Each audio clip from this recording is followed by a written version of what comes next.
క్రీస్తునందు ప్రియమైన వారలారా, ఈ ఉదయకాలమునకై ఏర్పాటు చేయబడినటువంటి వాక్య భాగము మత్తయి సువార్త 6వ అధ్యాయము 24వ వచనాన్ని మనం ధ్యానించుకుందాం. ఎవడును ఇద్దరు యజమానులకు దాసుడుగా ఉండనేరడు. అతడు ఒకని ద్వేషించి ఒకని ప్రేమించును, లేదా ఒకని పక్షముగా ఉండి ఒకని తృణీకరించును. మీరు దేవునికిని సిరికిని దాసులుగా ఉండనేరరు. క్రీస్తునందు ప్రియమైన వారలారా, ప్రభు ఈ మాటలు చెప్తుంటున్నాడు. ఈ లోకంలో కొన్ని విషయాల్లో ఆయన రెండు విషయాలుగా చెప్తుంటున్నాడు.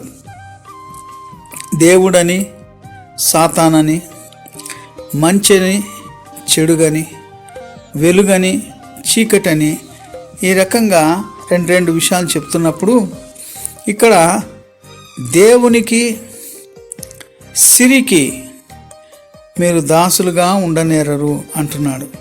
అంటే రెండిటికి ఉండలేము అని, రెండు పడవల మీద మనము ప్రయాణము చేయలేము అనే మాట చెప్తుంటున్నట్టుగా చూస్తుంటున్నాం. సిరి అనే మాటకు ధనం అనేది చూస్తుంటున్నాం. సిరి అనగా ధనం. ఈ ధనము సాతాను వాని చేతిలో పెట్టుకొని మానవులను ఆటలాడిస్తున్నాడు. అయితే దేవుని యొక్క దృష్టిలో మానవుడు ఈ సిరి వలన మాత్రమే జీవించే అవసరం లేదు. మానవులు నవనాగరికత ఎక్కువైపోయినప్పుడు వారు ఈ ధనాన్ని ఒక సాధనముగా వాడుకుంటున్నారు, వ్యాపార సంబంధంగా. అయితే దేవుడు ధనాన్ని వీరు ప్రేమించేవారుగా ధనమే దేవుడైపోయినట్లుగా చూస్తుంటున్నాం. అందువల్ల మానవులు ఇంకా ఎక్కువ డబ్బు సంపాదించాలని వారికి ధనము మీదనే ఎక్కువ ఆశ కలిగి దేవుని మర్చేవారుగా ఉంటున్నారు.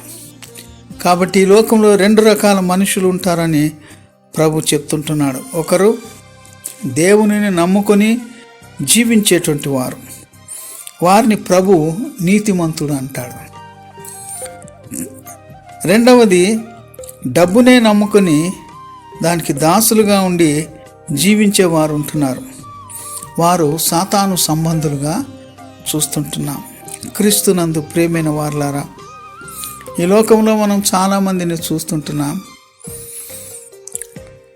వందల కోట్లు, వేల కోట్లు, లక్షల కోట్లు, కోట్లు సంపాదించిన వారు ఈ లోకంలో ఉంటున్నారు. కానీ వారి అంతిమ దశ చాలా ఘోరంగా ఉంటున్నట్టుగా చూస్తుంటున్నాం. అందుకని బైబిల్ ఏమంటున్నదంటే, నీవు ధనమును ఆశించవద్దు.